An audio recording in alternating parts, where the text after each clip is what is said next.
I'm always working on music. Um,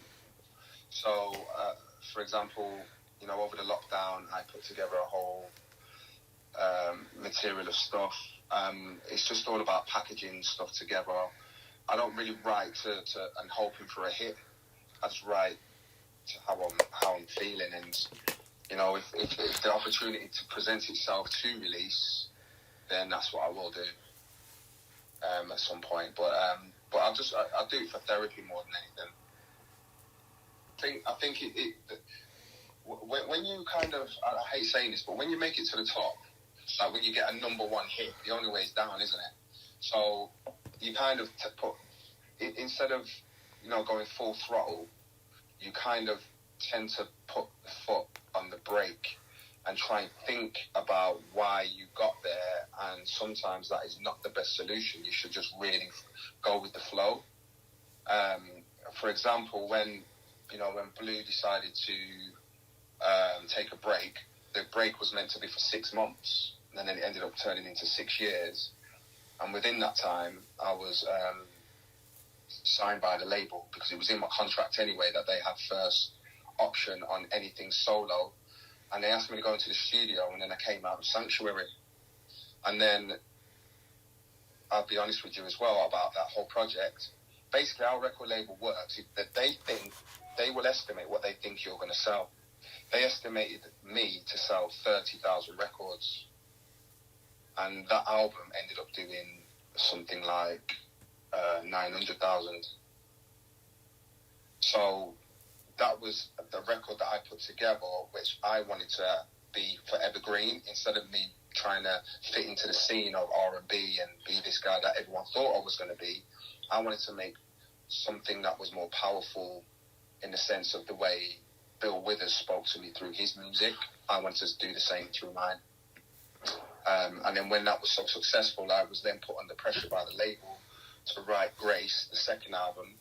And even though Sanctuary took me 6 months to write, they wanted the second album within 6 weeks.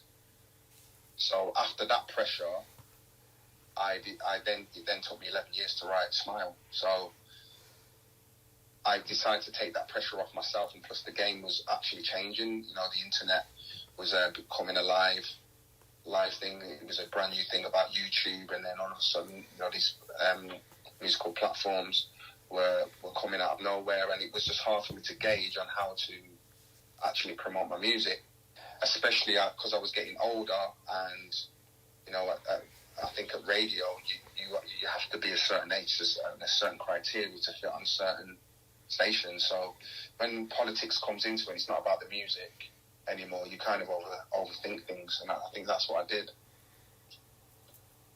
I can't decide, but what I can say is that if the fans want it, I will definitely do another album like Smile.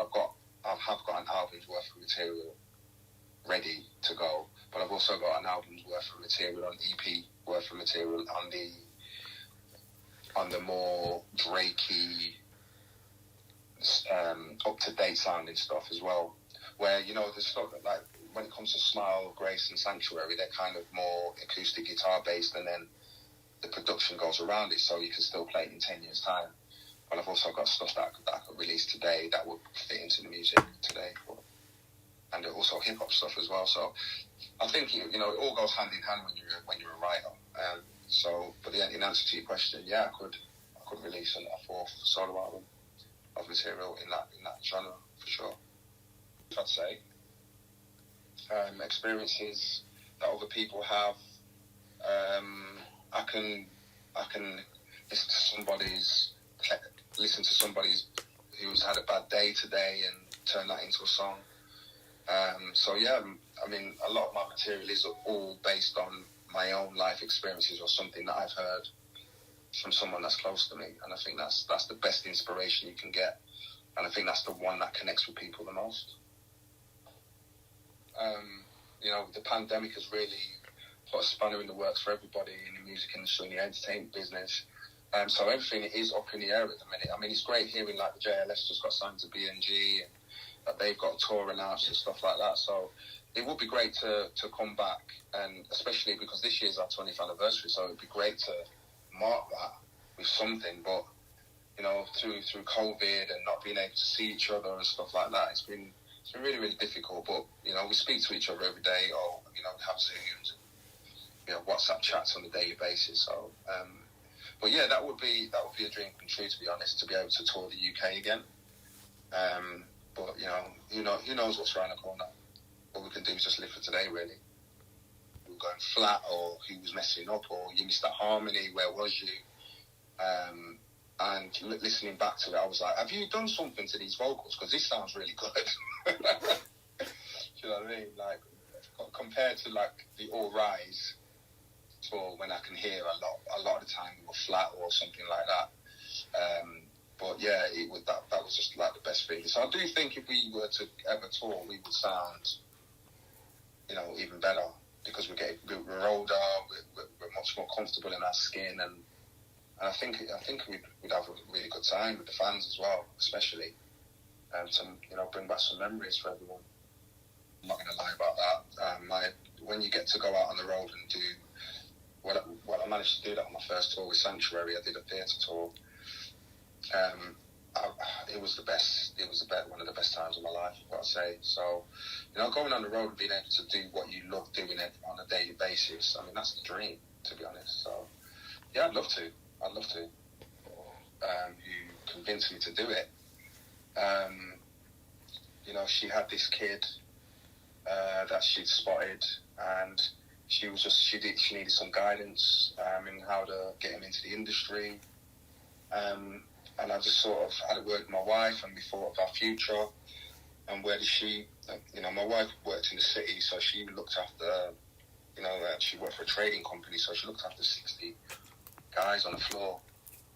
So she was very, very good at organisation, and my sister-in-law was a teacher, a drama teacher, so, you know, she comes from the acting world, and I just thought if we put all three of our minds together, we could create something special. And especially because I've gone through mental health issues and stuff like that, and watching and knowing when you're coming from nothing to all of a sudden overnight exploding, and pressures that come with that, I thought, you know, maybe it's my duty to have a little small company that can help someone, because it's all about just helping someone, and then hopefully give them power to go on and help someone else. And I think that's basically why we set it up, Webbe Industries.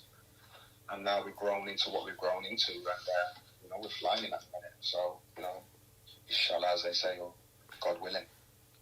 The talent, we kind of go and scout ourselves, but you know, all I've got to do is just contact Webbe Industries on Instagram, give it a DM, tell us what you're about, and hopefully that'll get back to the team. Because our Instagram is pretty small right now, so if it is something that you want to do and you wanted us to look at you, the time would be now. But I have to say, we have quite a few clients, and it's normally about quality rather than quantity. We would hate to promise someone the world and not be able to deliver. So we really, really concentrate on the clients that we have, but we're not impartial to having a look at new talent and seeing if it's not with us, but maybe there's someone out there that we can point them in the right direction. That wants to get into this business is to know the business, know what you want, have a write down what you want. Because some people say to themselves, "Oh, I want to be like a Charlotte Crosby," and then then you ask the question, "Well, how do you think she got there?" "Oh, she just went on Geordie Shore." "No, but how did you think she got to where she is?" Because that is a businesswoman. What you see there is a smokescreen. That, you know, she's much deeper than what you think she is. She's got a plan. She's probably written it down. She's probably done a mood board and decided. You know, my advice to people is, what are they called when you put your name in the middle and then you circle it and then you do branches off of it? What are they called? A brainstorm. Yourself. And that is your template of what your business is. That would be my advice. Manager works, go and read a management book.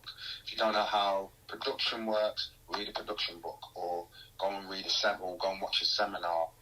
Do your research so you can better yourself instead of relying on someone else to tell you. Because the worst thing you can do getting into this industry is blame somebody else for your shortcomings. You want to take the blame for everything, so you know you put in 100%.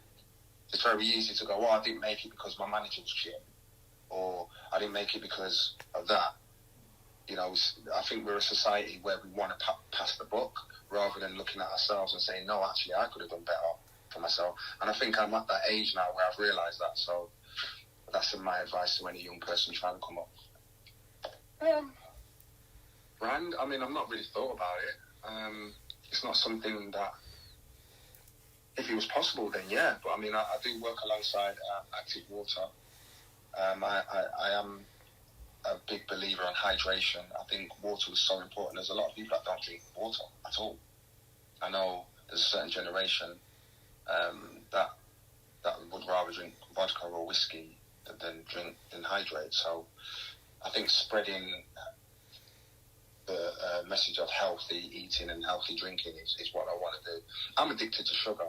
From Monday, I'm going to try and cut sugar out of my diet or wean it off, because I tend to eat a lot of chocolate in the evenings, but not during the day. And I can't seem to shift my belly. So, being in my 40s, I'm not 20 anymore. So, yeah, I'm on a mission now to get fit. My goal is to wake up every morning happy and healthy. We're not promised tomorrow.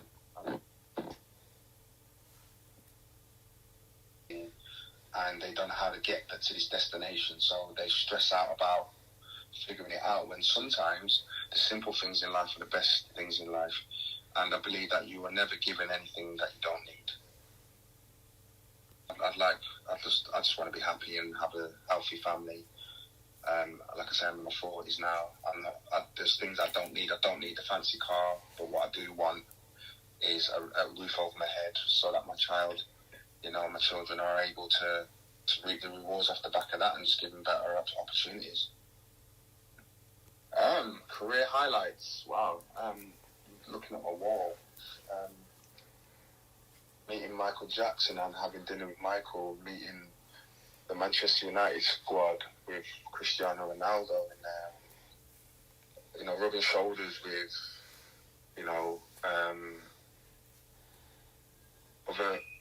other people that I've looked up to, being able to do Strictly and doing the Jungle. All of those opportunities are massive highlights for me. I'll get it, babe. Sorry, someone's at the door. Babe, is being able to do something I love doing, which is this. Like speaking to you now, I haven't got a normal job. My job isn't normal. I don't know. I just feel very, very privileged every day that I get to do music and have these opportunities that come my way because of it. I don't have time. I really don't have time. I can't tell you who's in the charts right now. I know that sounds bad, but I've got talent around me at the minute, and I say to them, which directions do you want to go in? And they give me a Spotify playlist. And then we go in the studio, and then we try and write music in that area. And that's where I'm best at. I mean, when I wrote All Rise, I wasn't thinking about I wanted to sound like anybody. And I believe it didn't sound like anything because I didn't listen to music. I just did me. Do you know what I mean? Well, if I hear something, and then I go in the studio, I'll think to myself, have I heard that somewhere before? And when it's your job, you don't want to always do your job. Do you know what I mean? Like, if you're a lawyer, you want to go, you go to the office, you do your work, you don't take it home. And because I'm home all the time and my job is singing, I'll only do music when I'm needed in the studio. Because that helps me learn Turkish. So that's the only thing so people probably wouldn't want me to recommend anything right now in that sense, because a lot of the music, they probably wouldn't be able to understand what's being said. In that, lockdown, things start to open, and then the phone will start ringing. But my life right now is, my baby is due in April.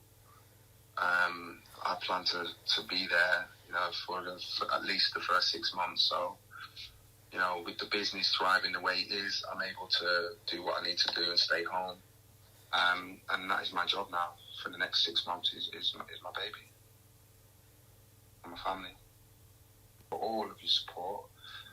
Without you, I won't be here living my dream.